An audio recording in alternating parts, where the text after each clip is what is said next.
What is up, y'all? It's Cousin Chet. How are you? It's good to see you. It's been a little while. Missed you last week. I was sick. Yes, I sound different. It's because I'm sick. You spent a week in Nigeria. What is up? What is happening? It is good to see you. I am glad to see you. What is going on? What is the happenings? What is going on? This is Cousin Chet. What is up, my friends? Tis Cousin Chet. Good to see y'all. Thanks for watching. Thanks for tuning in. Back at it again with Dilligan and our good friend Water. Always remember, drink your water. So good, straight out of the tap. No ice anymore. There was ice. It's gone now.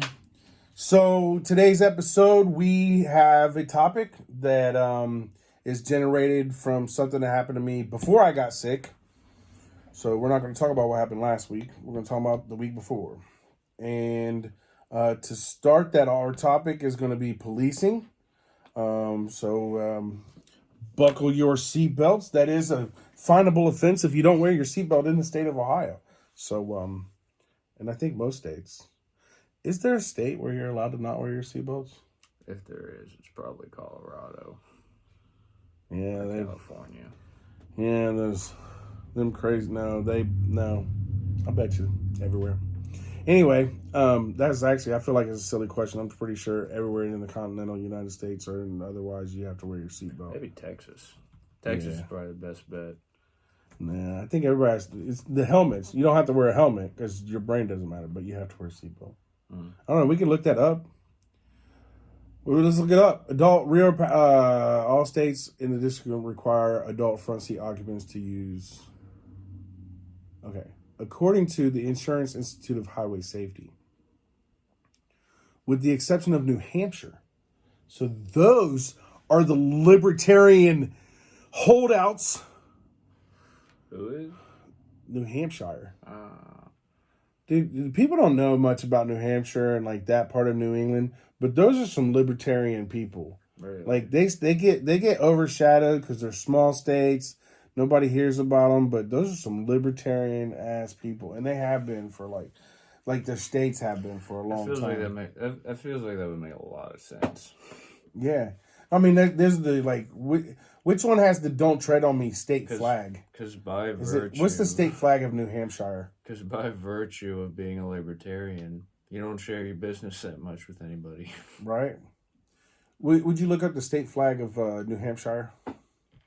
We're working with Good Citizen today. Good Citizen is kind of being our kind of behind the scenes person. We're continuing to grow and do a little bit here and there. Just enjoying our podcast here. Thank you all for everybody that's watching and enjoying it along with us, including all the people that stayed after I said, if you don't like what I say, you can fucking leave. Apparently, all 20 of you did. It is what it is. Anyway, nope, that's not the "Don't Tread on Me." I wonder what's Vermont state flag? It's the "no step on snake" meme. Yeah, but I thought that one was like a state flag. No. That's an old revolutionary. I knew that. I did know that, but I still thought it was like on somebody's state flag. How about Rhode Island? Let's look at Rhode Island. Just one more, and then if it's not Rhode Island, I quit. I lose 10,000 cool points.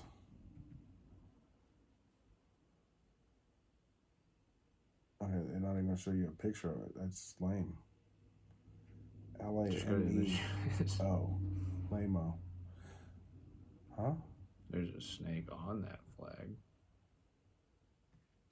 It looks a lot like... That's Vermont.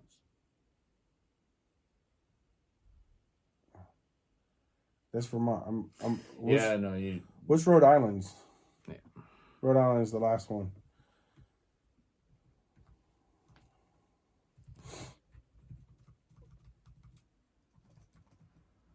Rhode Island. What is up in Rhode Island? Hello, high fives. Okay, I'm completely wrong. Rhode Island state flag is like a Navy flag, apparently. So that's cool. If you don't know what those three flags are, look them up because, it's learn about flags. Just has the word hope on the front. And an anchor. It's kind of cheesy. I think it says a lot about their origins. Apparently, they had a lot of sailors. It is an island. Is it? Is it all island? I don't. It's called Rhode Island, but I think it's more than just an island. I don't know. But it is an island. I've actually been there. And another. Now it is. There's an island on part of it. But so anyway, so our topic is policing. That's going to be our theme for today. And why is that our theme? So Chet was pulled over about 2 weeks ago. I was driving down the road, minding my P's and Q's, and so I thought, running some errands. Anyway, going down the highway, see the Piggly Wiggly sitting in the median. Look down. I'm going 64 and a 60. So I let off a little bit. I got a car in front of me. I got cars behind me. I get on past him, and I notice that he pulls out. I'll tell you some backstory on this later, but I have an anxiety with police that stems from some childhood things that we'll talk about once I kind of get through this part of the story. But so my anxiety goes up super high. That's what happens to me, especially and hey, in the comments, are you the same way? Like a cop gets behind you. I'm not even talking about turns on their lights or anything like that. I'm just saying cops behind you, like. 1 car, 2 cars, 3 cars, whatever. Do you have anxiety? Do you have concerns? Do you have fears? Do you feel comfortable? Do you feel safe? Those are my questions for the comments. And I will ask you, please make some comments. Help us get some algorithm movement. And thank you for supporting us. So anyhow, so he gets behind me, and at first I'm like, oh, this guy is not coming after me. Like I'm good, right? I got nothing illegal in the car. All my lights work. My insurance is good. My license is good. My I's are dotted. My T's are crossed. So as he's kind of like rolling up behind me in the car behind me, he passes the car behind me and he starts shadowing me where he's kind of like doing this number, right? Anyway, so he's just shadowing me. And at this point, I realize, like, he's on me, right? He's on me. He's not on the car in front of me. He's not on the car behind me. He is, I'm assuming at that time, running my tags or whatever. He's tracking me, whatever word you want to use for that. He hasn't hit his lights, but it doesn't take but a minute, maybe. It's not like I'm timing the interaction here. Boop, lights go on. I immediately hit my turn signal, pull over. And actually, my first actual response was, like, I visually put my hand up in my window and in my mirror and be like, what? Like, I don't know why you're pulling me over, so I don't get this, right? I'm doing the speed limit. I'm not swerving. This has interrupted my whole day. No, it wasn't that. Mine was more like, what can you possibly be pulling me over for? Right? Because I'm not doing anything wrong. Yeah. So anyway, pull over, he comes up to the window and he says my name, which kind of trips me out at first because my normal experience and interaction is license and registration, or do you know why I pulled you over? One or the other. Yeah. And that's kind of how the conversation starts. And so, unless my dad was in the car, which then the conversation would have started with my dad going, "What the fuck is you pulling me over for, bro?" And he wouldn't have said it like that. But my dad, man, both of my parents actually got kind of red with police. So anyway, that's funny. So what happens is that we learn that cousin Chet had been driving on expired tags. And not really sure how that mistake happened. I think what happened is I went to renew my license, and apparently I did only that, and I didn't do my tags. But in my head, I took care of it all, and so I'm just,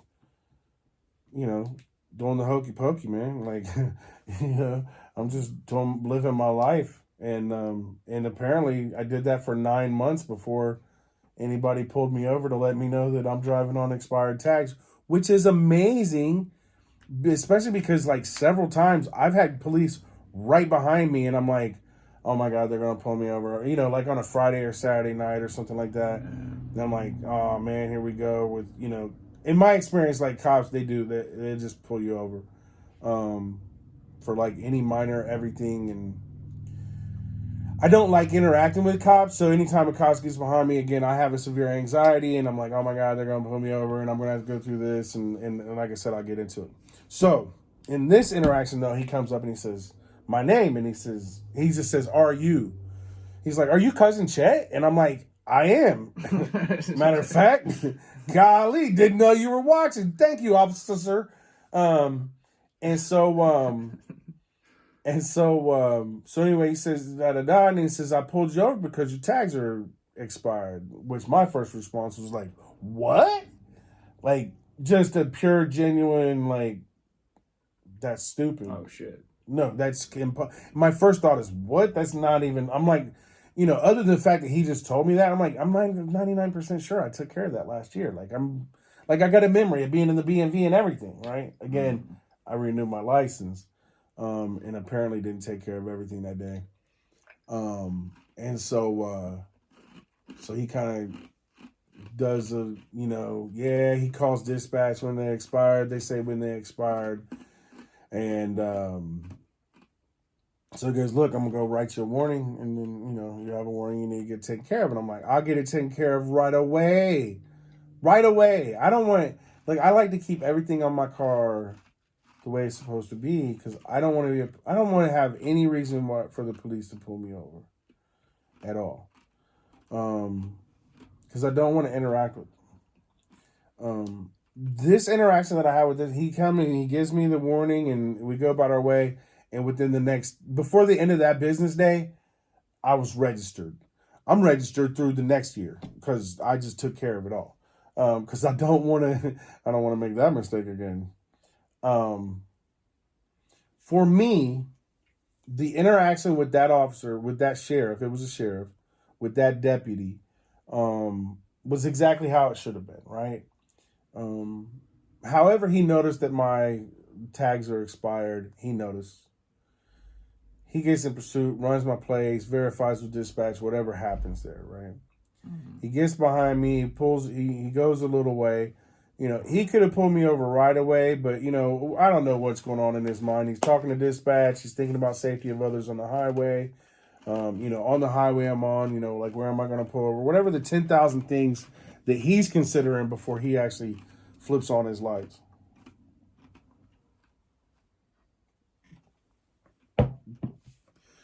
To me, when he actually says my name, he's like, "Are you cousin Chet?"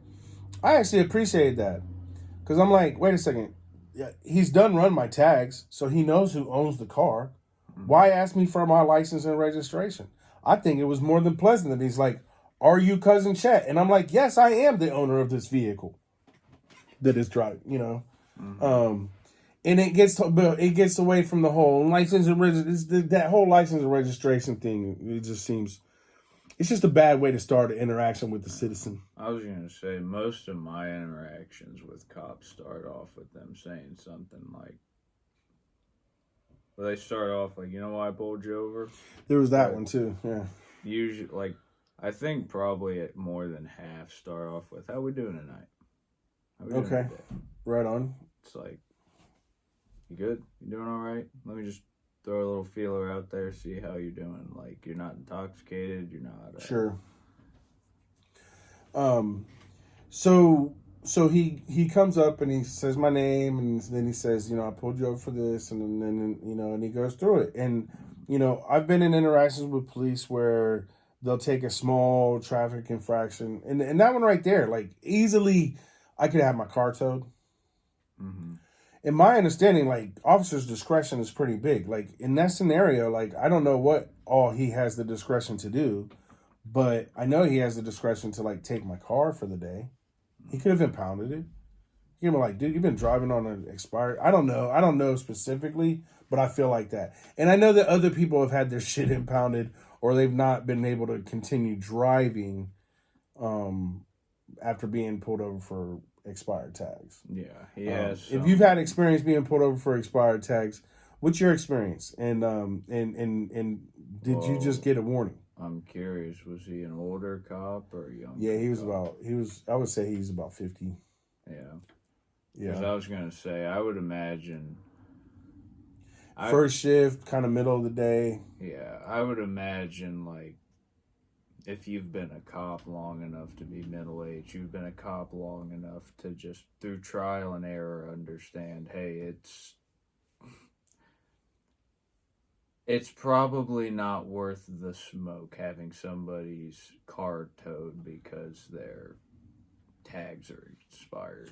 Well, and part of where officer discretion comes along is he has to judge, first of all, is my response to the fact that they are expired, is that a genuine response? That's one of his first things, right? Because you're looking at a car that's been expired for like 9 months, right? So if it's been expired for that long, it's like, is this person intentionally not paying their fees? Is this person just, just saying F the system and I'm not going to get my tags and I'm just going to drive on expired tags? So I think that was it. I think the other thing is, I think that I do have a cooperation. Like when I get pulled over, I've always been taught to cooperate. That's just the best way to get through that interaction. I'm not saying it always feels good or always feels right, because sometimes I feel like they bully you. And that's something we can talk about here in a little bit. But ultimately, I'm going to get my license out before he even gets up to my car. I want to have my license and my insurance card in my hand so that when he gets there, I can just be like, boom. Like, this isn't even a question. This is already handled. We don't have to worry about who's reaching for what. Any movement you've seen me doing, you know that I was getting my shit together for you, and that's what I did. So, when he asked me, he's like, are you cousin Chet? I'm like, yeah, and I'm handing him my license. He takes it real quick, doesn't even, keep it, and hands it back to me. Again, he is a little bit older. He's also a sheriff. I feel like sheriffs, I don't know what the whole distinction is between that. If anybody in the viewing audience does know. Excuse me. Like I said, I was sick last week and it's still kind of heavy in my chest.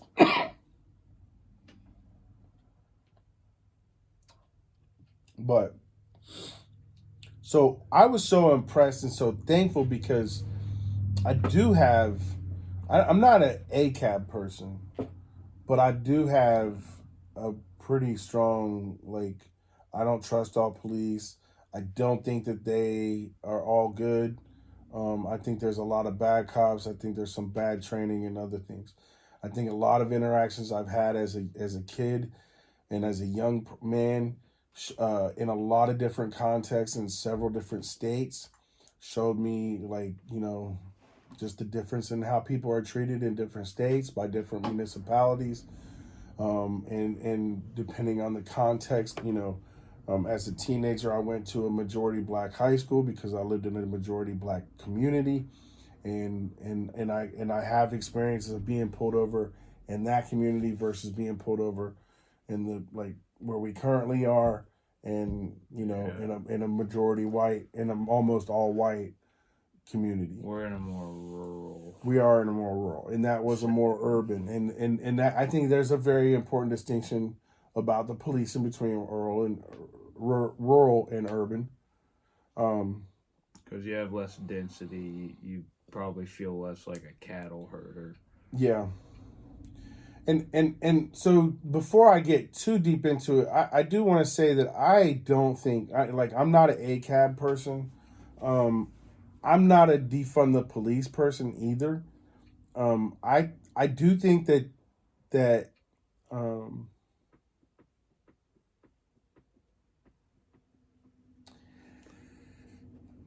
going to start off by saying this. I think that the police are supposed to be held to a higher standard as citizens in our community.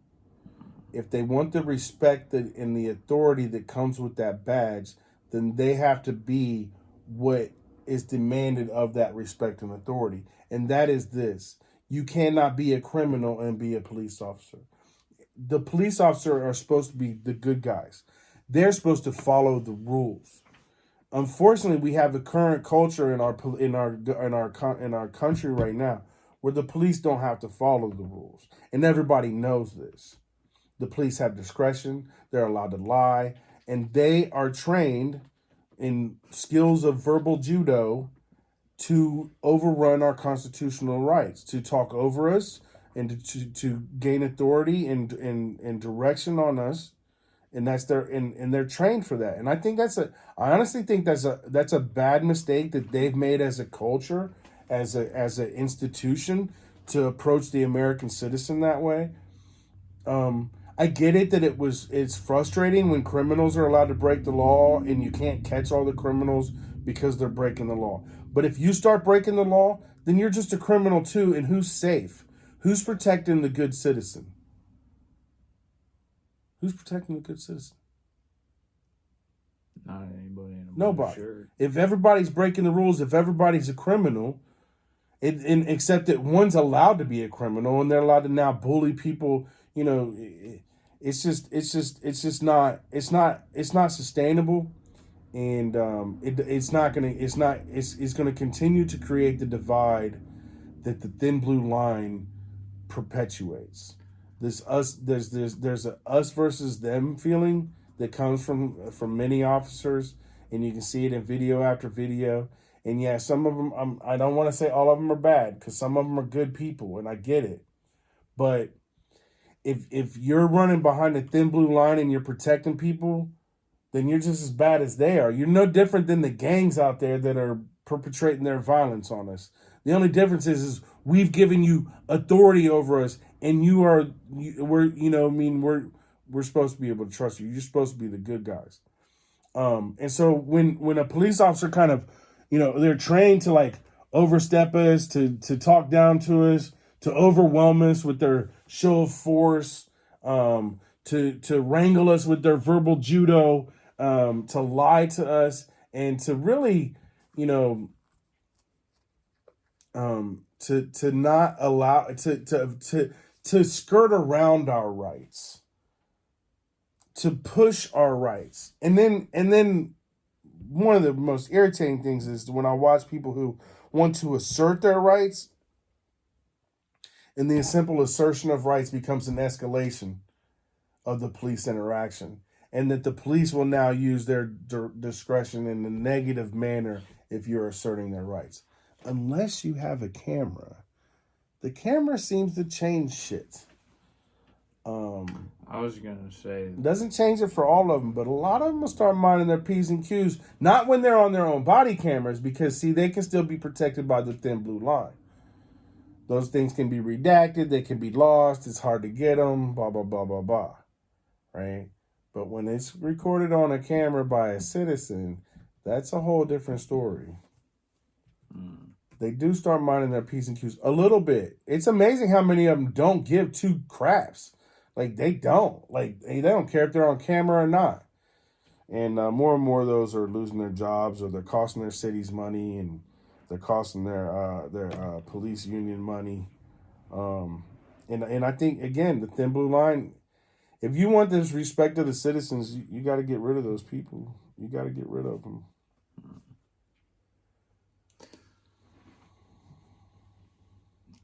Well, you were talking about defund the police, that whole movement. To me, that seems that seems really paradoxical to me, because, like, what are you saying by defund the police? Are you saying that there's not going to be any need for policing writ large? Like, somebody's going to be walking around with a big stick. When if you're gonna want somebody walking around with a big stick if you're living somewhere where things are chaotic. Like, what was that place that they the Chaz? You remember that from a couple of years ago? There's this like area in Oregon. Yeah. It might have been like a subsection of Portland where they The just autonomous zone or whatever. yeah. Well, if you're in the Chaz, Mm-hmm. you're gonna want somebody walking around who's enforcing some sort of law, who's Mm-hmm. enforcing some sort of common space. And the thing is if you defund the police, you're not taking that need away for somebody to be the first responder. Somebody's going to have to be the first responder. But when you're saying defund the police, it's one thing if you're saying like the court system and the police departments themselves are spending money like witlessly. That's one thing. But to say you want to defund or you want to take funds away from somebody who wants to be a police officer, yeah, are you sure you want to cheapen your police officers? Are you sure you want to make that a cheap job? You know, you bringing up the Chaz and these autonomous zones is a really good example of kind of a description of why do we need the police. You know, you can live in a utopian ideal where everybody is awesome to each other. And that would be great. But the reality is that's not what happens. You go to any spot and you say, hey, we want to live completely free. Anybody's allowed, anybody's invited. And you're going to have people that show up. They're going to do shit that hurts other people, whether it's stealing their property or affecting their physical person. And so at some point you need somebody to, as you put it, carry the big stick. But you need somebody to, eventually you need the rules, right? Say we've got a piece of land and we're like, you know what, we want to have just like this super free hippie compound and everybody's welcome and it's all love, man. And 100 people show up. All you can take is like 2 people to be assholes. And you're going to start seeing real quickly the need for rules. Because it's like this. There's a reason why we have hall monitors. If there wasn't a hall monitor, people would just be running up and down and breaking the rules. There's a reason why we have that. Because people won't follow the rules that are agreed upon by society. Now, part of that's because society makes stupid-ass rules, like marijuana is illegal. That's dumb. But, you know, people make rules. And so then we need people to enforce the rules, right?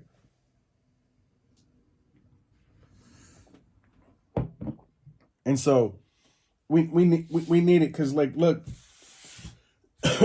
this kind of piggybacks on the Second Amendment thing. You take away all the guns, you take away the right for people to defend themselves, and that goes for the police as well. You take away our ability to defend ourselves. Because remember, the government is supposed to be of the people, by the people. I understand that a lot of people don't feel that way about the American government right now. It feels like the government versus the people sometimes. But the reality is it's made up of the people.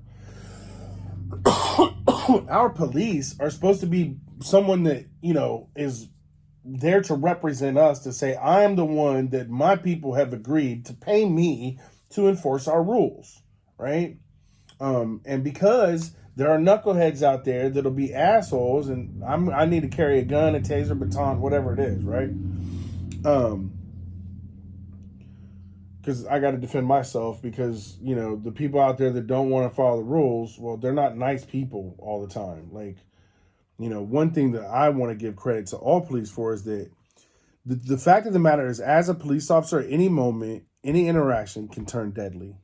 Even if you're chatting with a citizen that seems to be a nice person. You know what I mean? Yeah. That person could be setting you up just by the simple fact that you're a police officer, and some people greatly hate police. Now, why? I have, for a long time, have had an antagonistic relationship with police. Excuse me, please, audience, and any kind of good vibes, good energy from my health, I'd appreciate it.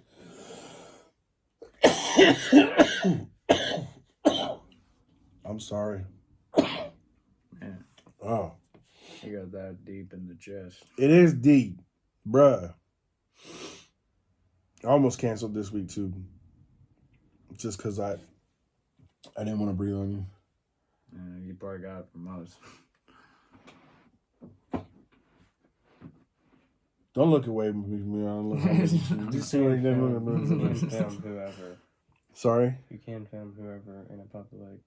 Yes, you can. You can film. You can film. You can definitely film government agents in the doing their duties in public. So anyhow, where was I? I was saying that. So I for a long time I've had an antagonistic relationship with police, and I don't like being pulled over by police. It's a very, to me, that interaction has the potential to ruin my life. Like, that's just how it is in my head. Like, say it's vice versa too, because this is somebody with a deadly weapon, right? And the ability to, like, they're authorized manipulate the law. Like, the truth is, the officer wants to use his discretion. He can create a scenario where you're going to jail for assaulting a police officer. He can kick your ass, put you in jail, and then charge you with assaulting and obstruction and disorderly and, like, all these other fucking crimes that, they're going to put 5 crimes on you for one instance. You know what I mean? And they can do that. And then, say, you go to jail because you wanted to assert your rights, and this officer decided to escalate it and use his discretion to start bullying you. And the next thing you know, he's jerking you around, and then he says, "Oh, he tried to hit me." That's your word against his. The camera, his body cam isn't going to show enough to protect you. And the thing is look, like, they wear the body cams. They know what's on the body cams.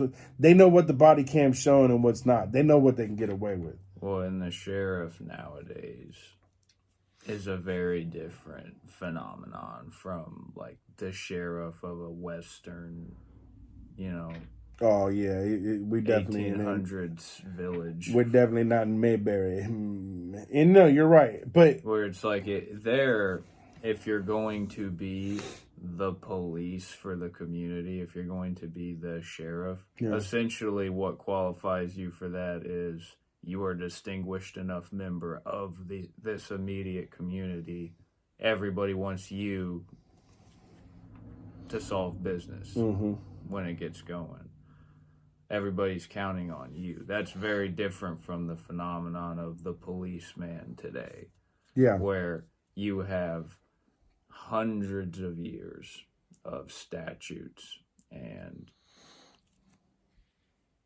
regulations and terms and nuances and political maneuverings. Like, those are two very different things. Yeah. That second one should be a lot more uncanny and a lot more off-putting than Mr. Podunk, Sheriff Podunk from Mayberry. Yeah. Like, those are two completely different jobs.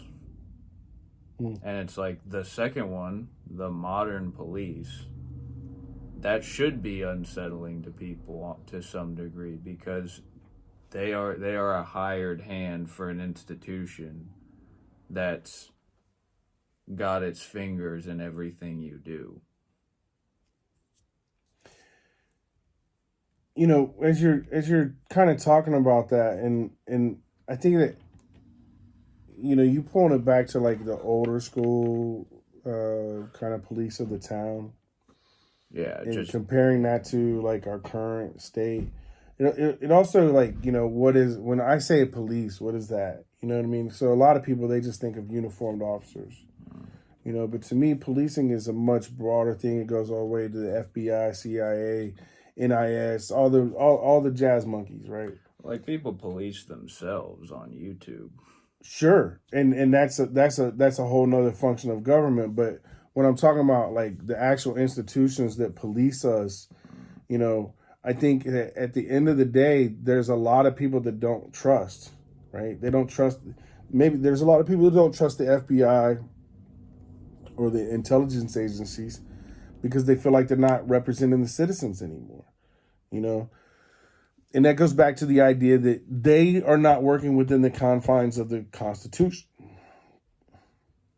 And if you don't work within the confines of the Constitution, then you can't be a police officer in the United States. That's not how it's supposed to be. The police of our country, the executive branch, who the police they're part of that branch, right? The first responders. They are supposed to be also the protectors of our Constitution. So if I'm able to do something and get away with it under the Constitution, then we either need to look at laws to close that hole, or you're not allowed to mess with me unless you can do it constitutionally, right? So for instance, when let's put the Constitution in a little bit of perspective. The United States is founded by who? We're talking about the United States is run by the rejects of the England. They are run by the people that England didn't get along with well. We're not talking about the criminals, right? The criminals went to Australia. But we're talking about the people that just didn't want to toe the line. The kind of people that were rebellious, the people that were they were anti, they were the disagreeables, right? And so the business people that were running during that time, these are pirates. You know what I mean? These are rum runners. These are pirates. These are people that are kind of trying to get around the laws. Because remember, at that time, you've got this king of England that just is trying to tax everything. So everybody's kind of a criminal, right? Wow, is it? Maybe that's where we are now, is the empire has gotten so big that everybody's a criminal because the empire makes everybody a criminal, right? But so what we have is, America is founded on this idea of, I don't want the empire imposing its weight upon me. And I need to have certain freedoms. I need to be able to travel. I don't care if I've got a ton of liquor or whatever. You're not supposed to be able to stop me just because you want to. This isn't Gestapo Nazi, right? And they didn't even have that idea of Gestapo Nazi at the time. That's what current people would call that kind of action. But the idea that, you can just stop me as I'm walking down the street, or you can just stop me and question me at any point, like, that's not American founding. I'm supposed to be able to do that. And here's part of the reason. And I'm going to use marijuana as an example. Because marijuana, who's getting harmed by me or you smoking marijuana? Me or you. That's the only people getting harmed, right? Like, if it's going to affect somebody negatively, it's going to be the user. Yeah. It's not like marijuana is going to make me go rape people or kill people or burglarize people, or, you know what I mean? Like, sorry, it's not that drug. My point is that, like, so the Constitution is actually set up so when the government has a bullshit law, like the abolition of marijuana, that a citizen, such as myself or good citizen, can still be considered citizens in good standing with a little bit of what it was Emerson would have called civil disobedience, right? I'm not hurting anybody. I'm just smoking a little bit of weed, right? So, yeah, in order to do that, that means I'm going to have to go get it. I'm going to have to procure it. It's going to be grown. There's going to be all these illegal criminal acts because of this one abolition. It's the Martin Luther King method of break every rule that is genuinely unreasonable. Yeah, and I think that's eventually you'll change things. That's part of what the fight against the colonials. See, a lot of people, they put America in the colonial because the Americas became the empire. But remember, we were the colony that was supposed to be the first to be free, that was supposed to support the freedom of all others from the monarchy. It was the British peoples that had moved and colonized so far out from Great Britain that they actually had the opportunity to just run their own lives. And after a while... And the ideas of self-determination, the ideals of, no dictator, just because he was born into some certain family or because he was selected by the party, should be able to tell me how to live my life, especially not from way the fuck over there, right? Like, that's part of what some people don't understand about the American spirit is that part of that spirit is this constant agitation with the government, even though the government is of the people, for the people, by the people, because the government institutions can always become oppressive, and they can always go farther than their bounds. What we have in the Constitution is just an ideal. It takes the police. The reason why that ideal has lasted the last 200 years is because of the ways that we've done it overall, overall. And look, it's created a lot of avenues for a lot of things. Women would not be voting around the world today if it wasn't for that. If it wasn't for our Constitution that looked at the inalienable rights of the individual. And yeah, I understand that the individual, the idea of who that meant, has expanded from landowning men to black, all races of men, all men, and then to include women. But that progress is built on that Constitution, and people are like, ignore that. They think, oh, if America never came here, do you think that anybody would be free today? Or do you think that we'd be run under like a Chinese Soviet dictatorship? I promise you, we'd still be under kings and queens and shit like that. And y'all be like, oh my God, I love Meghan Markle. She's such a princess. Who cares? Who says that? Like, I don't know why Meghan Markle even makes the news, bro. But anyway, I digress. So, why am I talking about the Constitution? Well, because I do believe that a good police officer upholds the Constitution. He does not breach the Constitution. I believe that a good police officer is able to do his job by following the rules, not by being a criminal too. Because if you're a criminal chasing criminals, then who's protecting good citizen? The other reason why I bring that up is because there is a thing called qualified immunity. Qualified immunity is, according to Capital B News.org, no, I'm not going to read that. According to Wikipedia, in the United States, qualified immunity is a legal principle that grants government officials performing discretionary functions immunity from civil suits unless the plaintiff shows that the official violated clearly established statutory or constitutional rights of which a reasonable person would have known. Because of that language, this is why people feel like the justice system doesn't work and why police are above the law. You may not recognize this, but it is qualified immunity that makes the police above the law. And here's why and how. There's a need for qualified immunity in that if I'm a police officer getting paid $20,000 to $100,000 a year to do my job, this very dangerous job, right? Well, that's very, yeah. And if every decision that I make puts me up to be liable to be sued by citizenry, right? Then first of all, who was going to want to be a cop, especially at the amount of money that they're making? If you're up to be sued all the time, and here's the thing, if all of those decisions you have, like there has to be some space for a police officer in the middle of a car chase to make split-second decisions and not have to worry about, am I going to lose my job and my livelihood over this? When I pull this trigger by this knife-wielding man that won't fucking stop, right? The problem is that also a lot of people will use qualified immunity to keep the thin blue line, a gang of mafiosos that are above the law. I was going to say, I don't like the way that principle or statute is written.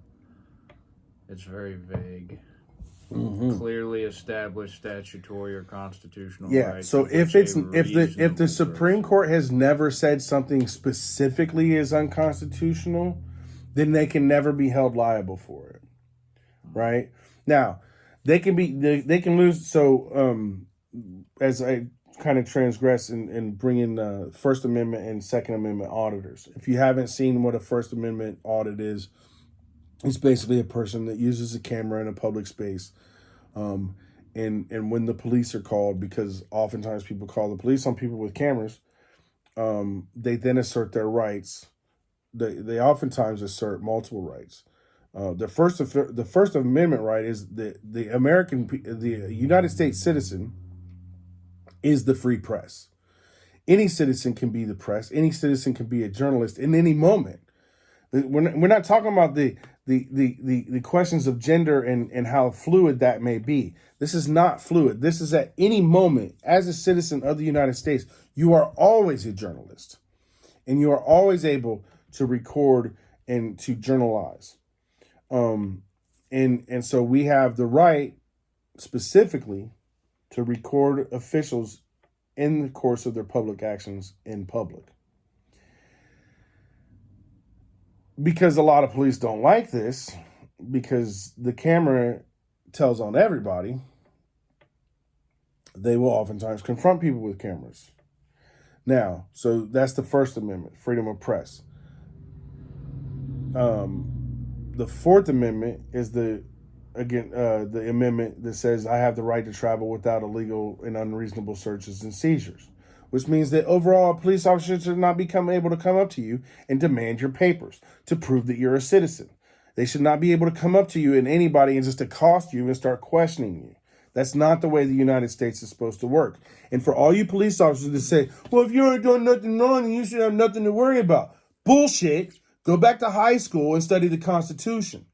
Because I should have the right not to be bullied like that. I should not have to walk around these streets worried about a man with a gun and a badge demanding my papers to prove my right to live and to be here. You want respect from the people, you respect the people, period. You don't respect the people, we're not going to respect you back. And that's what we have now. We have a lot of people that don't respect them because they're not respecting us, right? And I'm sorry, but it's disrespectful as fuck for any officer to walk up to any citizen and start talking to me and demanding questions. No, you're not my fucking friend. Don't act like you're my friend. That's disrespectful too. It's a bold-faced lie for you to walk up and act like you're my fucking friend when you're really just trying to set me up so you can fucking take me to jail or whatever you want to do. So anyway, so the next part is the Fifth Amendment, right? Because I also have the right to not fucking talk to police. I have the right not to answer those questions. I have the right not to be interrogated, right? And these are all rights that police, if you watch police videos and interactions and watch trainings and watch training officers with their plebes, with their young officers, and they will do this shit, right? They will demand ID and tell you that you have to get it. Yeah. And if you say no, they'll be like, well, I'm going to charge you with obstruction. And if they haul you off to the interrogation room, the detective has full license to just blatantly lie if it gets you to... They have the whole thing. So, in a way, the laws have been set up, one, to help to basically turn these police in their criminal actions of going against our shit to make it so that it's okay. And it's not okay. It's not okay. Again, look, I'm not ACAB, but I do believe that we need police out here, but we do need to relook at their training. I don't think defunding is the issue. I think they probably need more funding, and less of it should be used for tanks and fucking SWAT vehicles, and more of it should be used on teaching them their fucking job in the Constitution. Well, and how to do their job within the realm of the Constitution, because it is that backbone that keeps America the country that it is and keeps us from being North Korea. Well, and that's what I was saying earlier is if you want police officers that know what kinds of gymnastics are expected of them, like ethical, legal, physical, mortal, like you're going to have so much responsibility. It's overwhelming, especially if you're a good if you intend to be a good police officer. But right now, it seems like it lends itself to like full red-blooded American heroes and people who were willing to sacrifice more than was fair anyways, or people who are going to try and just game the system. Yeah. Because it's kind of cheap. There's a lot of protections. You're basically the middle manager of society now. Yeah. And you can get away with shit. And that's part of the problem. Because, again, once you become a criminal, now you're just criminals that have more rights than other criminals. But if you really want this McLegal enforcement, and you want to just outsource it to a bunch of different departments that can only finance, or if you want to outsource it to like one big department where it's like this is the police force that handles everything, if it's not going to be localized with people from the polis, from the people, if it's not a man of the polis, then all it is a policy man. And it's like the occupation, the vocation of being a police officer itself, like the very name of it. And what that means, your interpretation of that title. What is the policeman? Is he a man of the polis? Is he a man of the politic? Is he the policy man? Like, what's he doing? And it's like, if you want to outsource that to a government agency, it's like you have to expect to give them extreme amounts of training if you don't want it to be unreasonable, because you're essentially training well-behaved, well-conducted, well-patterned mercs. Yes. And if you want that to work, you need crazy intensive training. Otherwise, your best bet is Sheriff Podunk, somebody who's local, somebody who's born and raised in the area, who knows everybody. If you're going to sever that direct connection to the community and you're going to outsource it to some faceless agency that provides the police for you, then yeah, expect most of your taxpayer money to go into funding the police, because that's the weight of the expectation. I say all this to say that it's like I've very much been persuaded by Joe Rogan when he says it's an impossible job. It is a very hard job, and that's why I definitely want to make that loud and clear, that this isn't about individuals within the police force. That officer that pulled me over the other day was a perfect interaction. I think that's exactly how it should have gone. I think that, his job, the need for him to be out on that road to monitor things, to keep order, we need it. Because if we didn't have it, people would be running around and nobody would have registration, and then they'd hit your car and there'd be no recourse, right? Society can't function on anarchy like that. And so, but, he saw the infraction. He pulled me over. He used his discretion to determine. He's like, oh, I don't think this man was intentionally, trying to subvert the system. Apparently, after all this time, he hasn't been pulled over or given another ticket for it, because my man should have been able to pull that up, right? Like, I don't know if he could see that, but I would think that he could. And so he's like, okay, nobody stopped him. He made a mistake. How it went on this long, I don't know. He seems genuine. I'm going to give him a warning. Guess what Cousin Chet did? By the end of the business day, Cousin Chet went and took care of it, because Cousin Chet knew he had made a mistake and didn't want to continue to be pulled over for that mistake.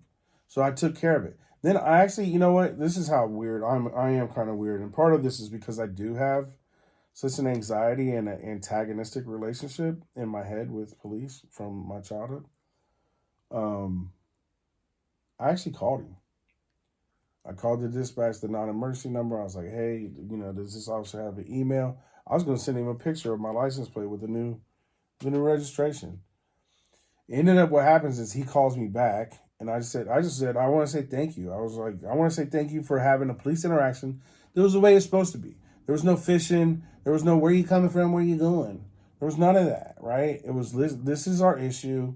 let's get it taken care of in the best way possible, without a bunch of BS. That's exactly how it should have gone on. That's probably the only time he's ever gotten feedback.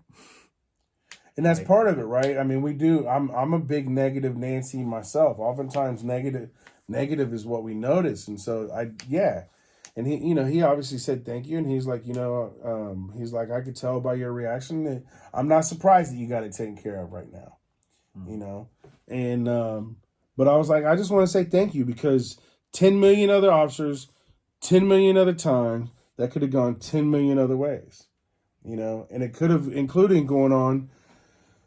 It could have been my attitude too, right? I don't feel like I need to be pulled over. And I'm like, what the fuck? I could have been more like my dad. I'm like, what the fuck you pulling me over for? And then it turns into a whole nother situation, right? Well, and it's like, when I say it's like, it's an impossible job, it's like, okay, your job now is to scan everybody else's tags and call everybody else out on their bullshit. You're technically obligated now to do that. When the root of the problem there is there's an extra law that says you have to have a tag slapped on your license plate. Yeah. Well, it's like, what purpose?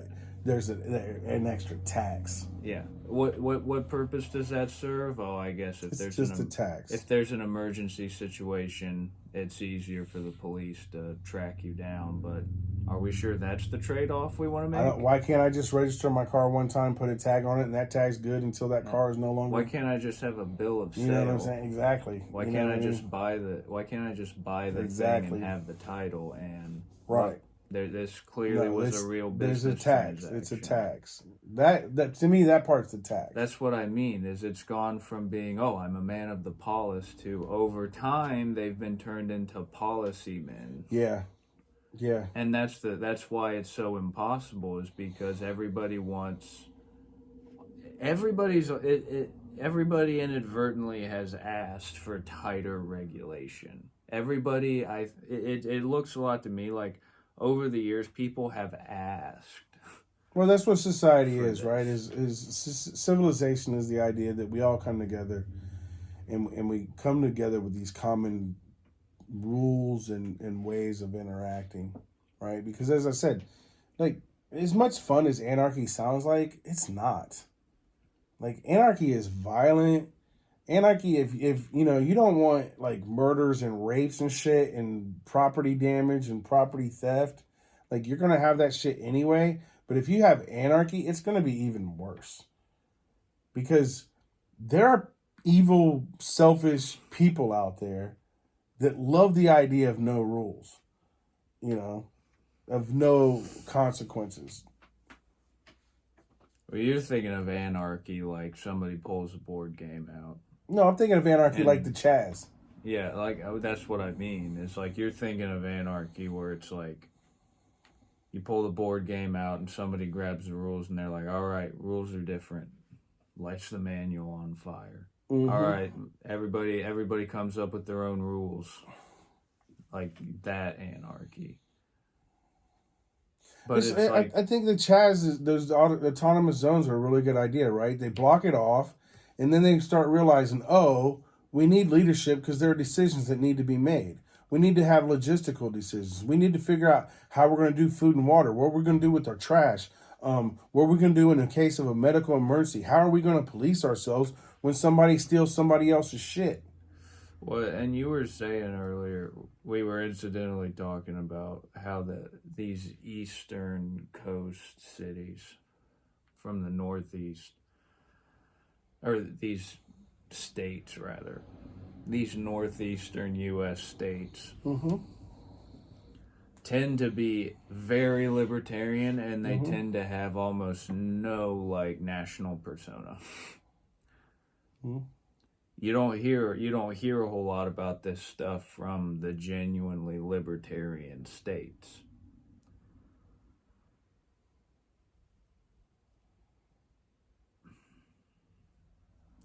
I think I say that to say, like, it instead of anarchy, it's like, I do think there's something to that. Like, I think people need to think more deeply nowadays about, okay, well, what kind of a state do I want to be in? Do I want to be federally confined Or do I want the laws to reflect that there is a close-knit communal attitude that we share? We don't need somebody. I don't need somebody scanning my tags every time I drive down to the speedway. Like every time I decide to go to the grocery store, why do I need these tags? Why do I need everybody else to have these tags? And is that worth the fact that now there's this police officer in front of me whose job it is to be the middle manager and basically carrying everybody else's lives? Do you see what I'm saying? Where it's like there's a spectrum somewhere between total anarchy and having policy men who go around and police the tags on your car that have nothing to do with the business transaction of, oh, I have this piece of property now. Now it's involving the third party of the government saying, all right, now you have our permission to own something. Right.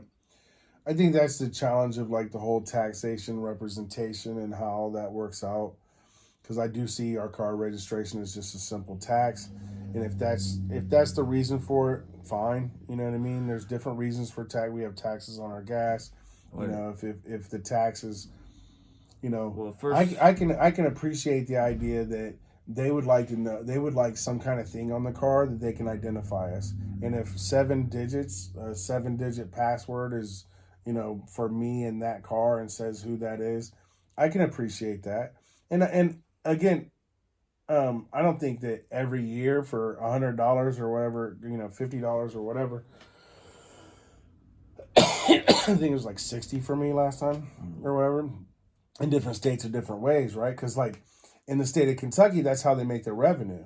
Your tags are based on the value of the car. It's not a flat rate.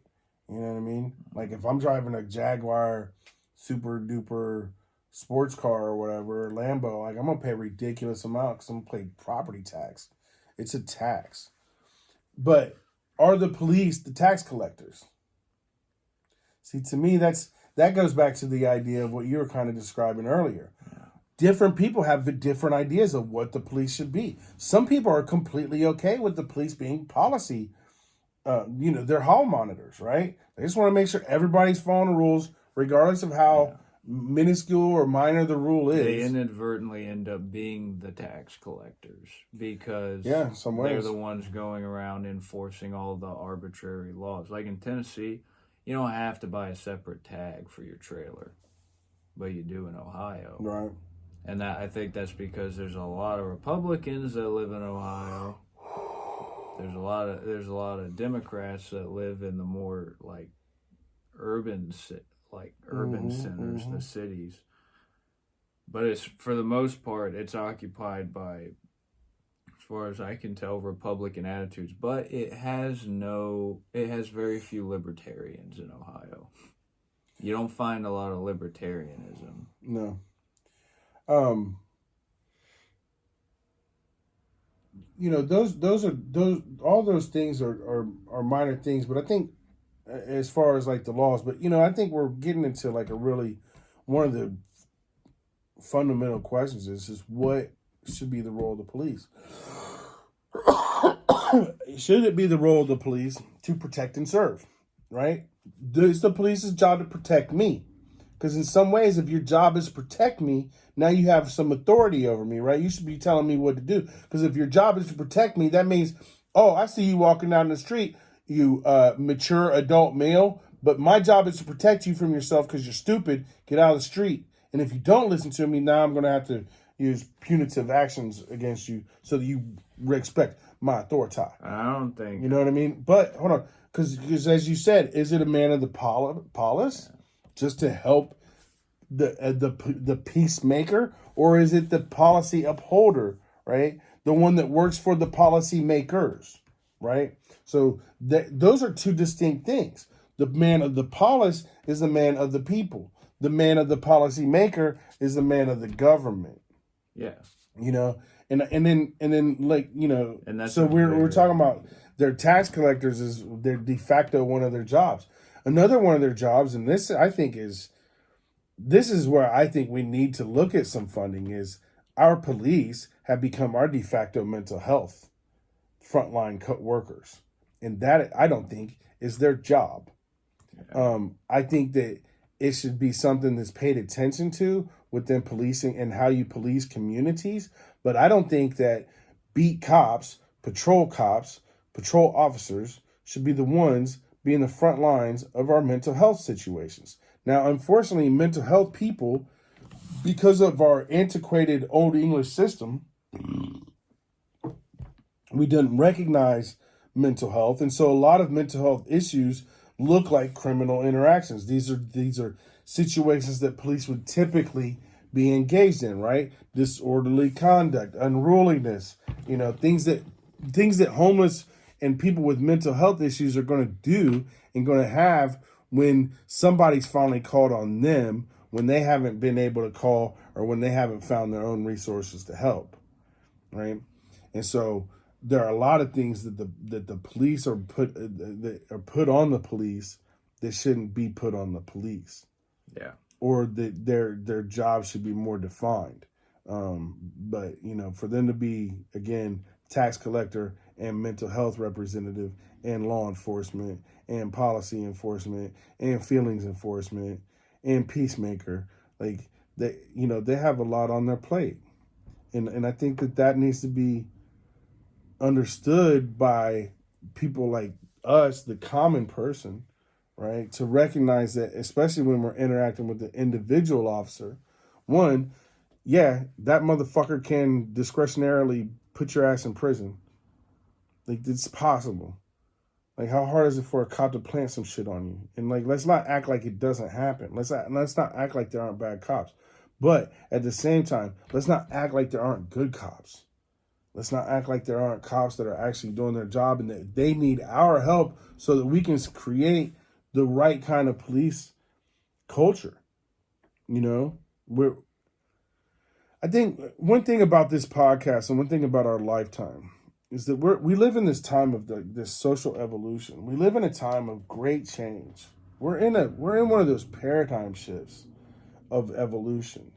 And I mean, and we're talking about, this is a paradigm shift on the scale of like when we discovered fucking fire, right? The benefits, the growth, the things that we're going to do. And one of the things that we've struggled to do over the last thousands of years is to figure out how do we manage ourselves as a populace, right? Who's in charge? Who gets to make the rules? And what are the rules? When we created the Constitution of the United States, that was a big step in saying, look, individuals have rights that are inalienable. These aren't given. They are just rights.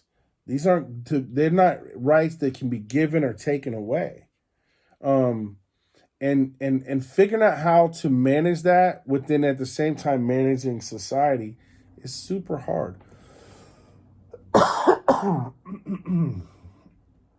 I know that for many, many years, police, I'm sure, would be frustrated by the fact that, they can't collar the criminal because of the Constitution, because of the laws. And it is unfortunate there are a lot of people that have figured out how to maneuver around the laws so that they put themselves above the law. I don't think that making police the same type of situation, I don't think turning police into criminals is the right answer to fighting criminals. So with that being said, at the end of the day, my overall conclusion, I don't want to defund the police. I think we need more constitutional training for police. I think we need more people that are dedicated to mental health in policing our communities to do some proactive things instead of having reactive policing respond to mental health issues. And I want to say that I know that these departments have some people in there, and some of them are trying really hard. There's no clear cut this is how you do it and it's going to work perfectly. I definitely think that there needs to be a reworking of qualified immunity.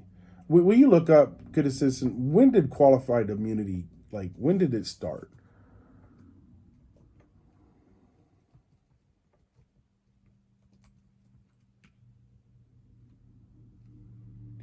1967 is the first justified qualified immunity as a means of protecting government defendants from financial burdens when acting in good faith in legally murky areas.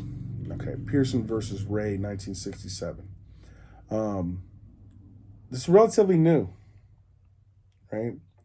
So basically, you know, a little bit more than my lifetime, and I think that you know, I think that they need to look at this. I don't know if it's a law, if it's just simply a Supreme Court thing. 56 years. In 1967, the United States Supreme Court introduced qualified immunity in Pearson versus Ray to protect police officers from financial liability after arresting 15 clergy members for breaching the peace after they attempted to use a segregated waiting room at a bus station. Wow. So qualified immunity could be seen as a way to protect, you know, I'm sure that there are some BLM folks that would think qualified immunity might be like a Jim Crow kind of thing, or like a little bit racist, a little bit.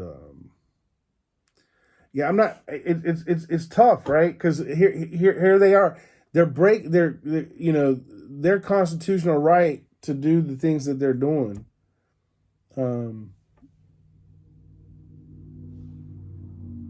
What sounds like it was dodgy. The original case. Yeah, it does sound like it was a little the dodgy. principles build on. Anyway, we're getting to be about that time. Is there anything you wanted to add before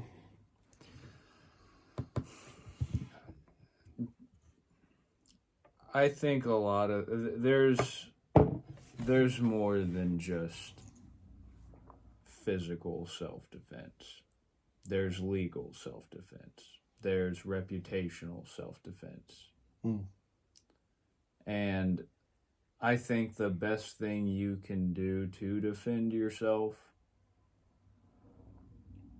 especially when it comes to issues of the law and the police and the court system, I think one of the best things you can do is just know what you're talking about. Like, yeah. Well, but you know, not every citizen can know everything, especially when it comes to the law, and that's why, again, you know, I shouldn't have to be able to be a lawyer on the side of the street. The police officer should be held accountable and should not be able to push my constitutional rights. I agree, but I think if you don't want to have to follow a million laws and policies, like if you don't want to have a tag every time you add a hitch to your truck, if you don't want a new tag that has to be scanned every time you drive down the road, you have to get involved and communicate that, and you can't even think about communicating that unless you're aware that there's all of these legalistic cons. There's all these political legal cons. That's what's coming at you when the police officer switches his lights on. Like, that's what's on your tail. Mm-hmm. That's what's tracking you. Mm-hmm. And it's like, I think in a lot of ways, I think a change in the attitude is a change in your self-defense mentality. Like, you got to know your rights, and at some point, enough people got to have an opinion about it to change the way anything's done. And it kind of seems like all of this much ado about police departments and, well, what kinds of training and what more policies can we add? I think the problem is that we're bogged down with policies, period. And the police officers,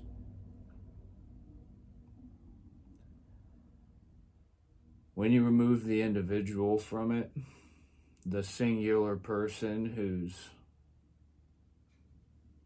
got their own agency in their own life, and this is their occupation, when you remove that individual personality out of it, that's what the job is. The job is being the policy man. And that's a huge... I think it's a flawed occupation. I think it's a flawed job. And it's like that requires the utmost discretion and sympathy for anyone who wants to take that on, because they're not like, you can't, it's not a given that like every police officer is trying to just game the system in his favor. No, I don't believe that, and I'm not. I think it's dangerous to say that everyone of any kind of group is anything, and I think there are multiple reasons why people choose to be police officers. Some of, some people, they just grow up with the respect for the authority of the police officer. There's a lot of kids. What do you want to be when you grow up? I want to be a fireman. I want to be a police officer, or those kind of jobs that you see, right? And those jobs that are really important for the community. Those two jobs in and of themselves, and I would even say the ambulance driver, but that's a whole nother topic. Equal skepticism and sympathy for any one person. But you realize that it's a community type job, and that it's not going to be a thankful job all the time. It's not like it's an easy job. It's not like being a fireman is an easy job. You know what I mean? Like, but we do need them. We need police. We need hall monitors. We need FBI. We need an intelligence organization. We need these things. But I think it just comes down to like what makes this country separate from all the dictators. What makes the United States of America, that we call a democracy? What makes it any different than the Democratic Republic of North Korea? I mean, if we're just going to use words to say what it is, and then it is what it is, like there's nothing democratic about it. Just because you call it democratic doesn't mean it's democratic. You know what I mean? And so but there are some ideals here in the United States that were founded on the fathers, and I'll say over and over again, it wasn't perfect, but it is a stepping stone towards the freedom of the individual and the protection against the oppression of the monarchs. People want to say that oppression, like act like it's only based on race. It's not. The fact of the matter is white people had to fight other white people for our freedoms too. And I probably said this in a couple series. I feel like sometimes I say the same shit. Anyway, at the end of the day, no one should be above the law. Everyone should be able to be held accountable. I want to thank all the First Amendment, Second Amendment, all the auditors out there that are recording the police and that are holding people accountable, that are teaching the rest of us about our rights. Rights are like muscles. If you don't flex them, they get weak. If you don't use them, they get weak. And, for all the officers out there, thank you. Please consider that you're supposed to be better than the criminals. And at the end of the day, I think if you take an oath to the Constitution, that oath should mean something. I know it did for me when I did it for the Navy, and it still holds true for me today. I stand to protect and defend the Constitution of the United States against all enemies, foreign and domestic, and whatever form those enemies take. Sometimes I may not like the outcome, but at the end of the day, I like the Constitution, and if it needs to be rewritten, then let's rewrite it. But it is that Constitution that is given us the ability to lie to the people of the world and tell them that we're going to spread freedom. Because we're supposed to be spreading our Constitution, even though we don't, and we have not. We spread our capitalism, and that's sad to me. Anyhow, at the end of the day, again, the comment question is: do you trust the police? Answer that in the comments. I'm